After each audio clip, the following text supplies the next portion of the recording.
Frères et sœurs en Christ, que Dieu vous bénisse puissamment au nom de Jésus-Christ. Seigneur Jésus-Christ, viens nous édifier, viens nous encourager, afin que nous puissions relever la tête par la puissance de ta parole et de ton exhortation, nom puissant de Jésus-Christ. Frères et sœurs, exhortons-nous par la parole de Dieu.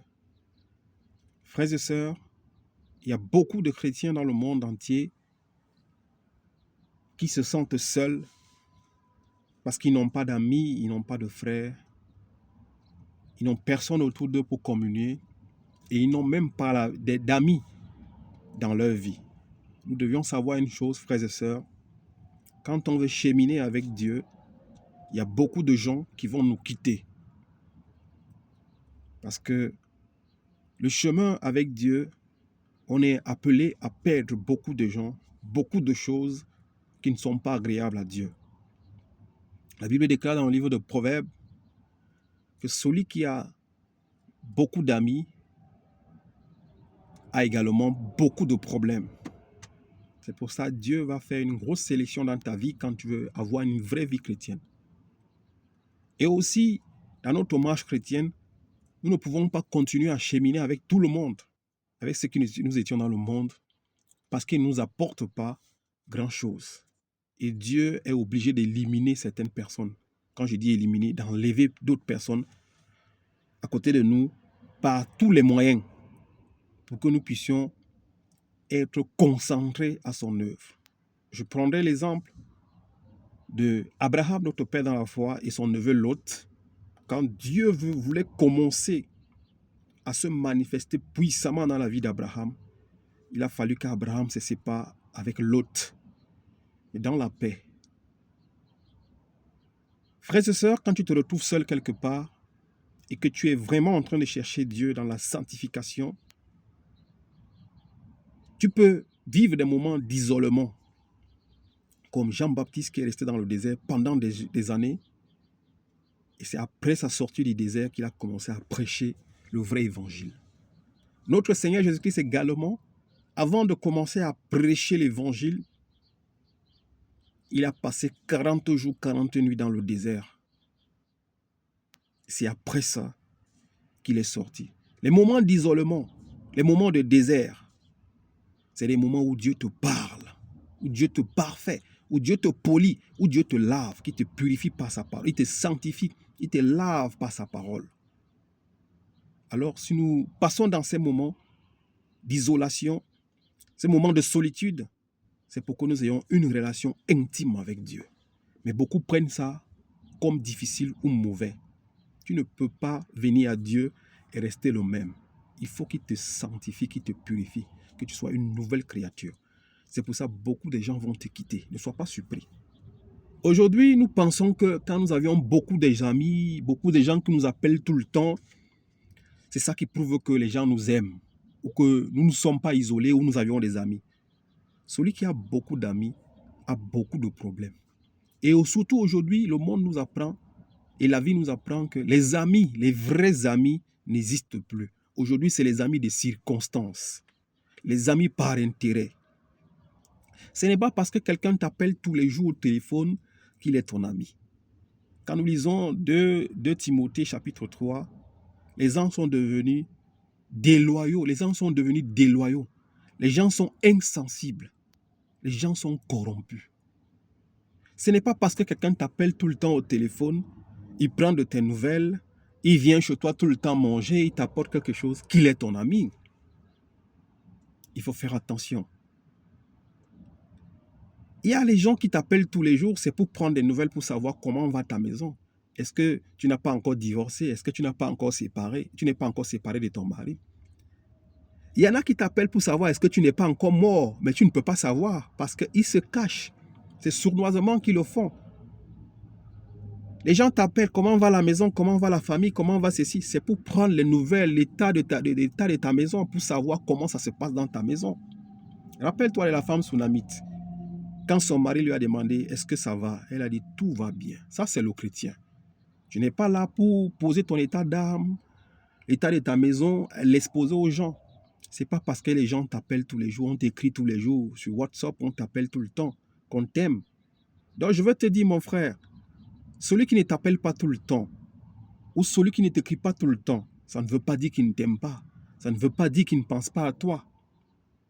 Ce qui est important, c'est d'être loyal. Aujourd'hui, nous voyons, il n'y a plus des hommes qui sont loyaux, ni les femmes. Il n'y a plus la loyauté.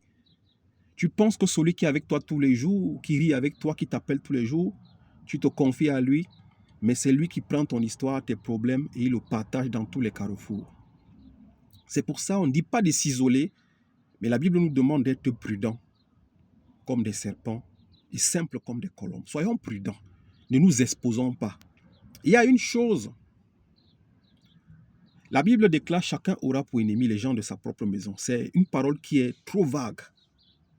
Celui que tu penses être ton ami là, à qui tu confies toutes choses, c'est de lui où tes problèmes vont partir. Il y a une chose que nous devions savoir. Si nous ne nous livrons pas aux hommes, c'est celui qui est à côté de nous, qui sait tout de nous, qui va nous livrer. L'exemple de notre Seigneur et Sauveur Jésus-Christ. Judas Iscariote mangeait avec lui, il buvait avec lui, et c'est lui qui l'a livré. Comme nous ne faisons rien sans la parole de Dieu, lisons Luc 22, verset 48. La Bible déclare: Jésus lui dit: Judas, c'est pas un baiser que tu trahis le Fils de l'homme. C'est pas un baiser, pas un coup de téléphone qu'on t'appelle tous les jours. Ma soeur, ça va? Oui, on prend seulement tes nouvelles pour savoir si tu es encore en vie. On veut seulement avoir le pouls pour savoir si tu n'es pas encore tombé.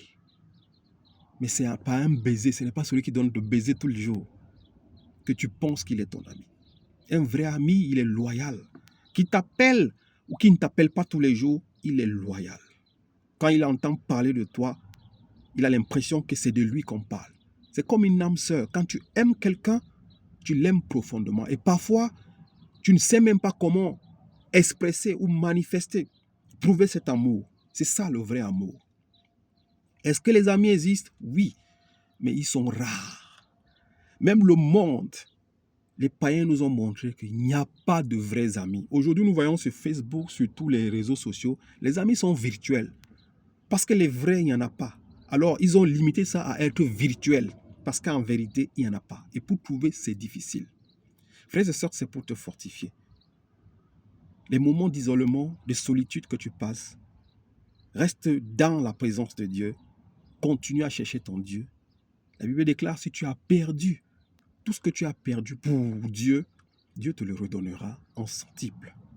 Il va mettre sur ton chemin des vrais amis avec qui tu auras des mêmes rapports et vous aurez une même vision. Le Seigneur Jésus-Christ nous a appelés mes amis. Je vous appelle mes amis parce que je vous ai montré tout ce que le Père m'a montré. Il faut que nous ayons des mêmes convictions, des mêmes visions pour être des amis. Et que nous puissions nous accorder. La Bible déclare: deux personnes ne peuvent pas marcher ensemble s'ils ne sont pas en accord. Dieu va te donner des amis qui sont des vrais amis, afin d'éviter des disputes, des jalousies, l'hypocrisie. Mon frère, ce n'est pas parce qu'on ne t'appelle pas qu'on ne t'aime pas. Quelqu'un qui aime quelqu'un d'un amour propre et sincère peut intercéder de cette personne, même sans le voir. Il peut prier pour cette personne, même sans l'appeler. Et le jour où il se voit, c'est une grande joie. On ne te contente pas ou ne pleurniche pas parce qu'on ne t'appelle pas, parce qu'on ne te dit pas bonjour tout le temps, parce qu'on ne se prend pas de tes nouvelles. Ça veut dire qu'on ne t'aime pas. Non. Mon frère, l'amitié, c'est là dans le cœur. La loyauté. Comme le Seigneur nous a aimés, il est venu, nous a montré tous les secrets que le Père lui a montrés. Et il a dit: nous ne sommes plus les esclaves, mais nous sommes ses amis. L'amitié existe. Mais Dieu veut te donner des vrais amis qui ne vont pas te trahir, qui ne vont pas te détruire, qui ne vont pas te conduire à la perdition. Alors, méfie-toi de ceux qui t'appellent tous les jours. Ça va, tu as passé une bonne journée, tu as fait ceci, tu as fait cela. Ça peut être des ennemis, comme Judas qui était autour de Jésus, il connaissait tout.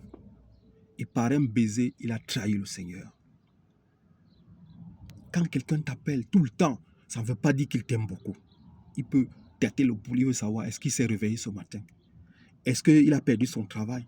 Est-ce que ses enfants sont malades? Est-ce qu'il est mort? Est-ce que c'est possible? La Bible déclare dans le livre de Proverbes: fais attention à celui qui a la haine dans son cœur. Quand tu prends une voix douce, ne le crois pas. Parce qu'il a cette abomination dans le cœur. Quelqu'un peut prendre tes nouvelles tous les jours, mais il attend seulement le jour où tu vas tomber pour célébrer. Dieu va te donner des amis. Reste dans la profondeur, dans l'isolement. Reste dans le désert que tu traverses pour le moment. Continue à chercher Dieu. Mais quand tu rencontres les gens en route, prouve aux gens que tu es un enfant de lumière. Salue tout le monde. Quand il faut partager, partage avec tout le monde. Montre aux hommes que tu es un enfant que Dieu a appelé. Que Dieu vous bénisse au nom de Jésus-Christ. Amen.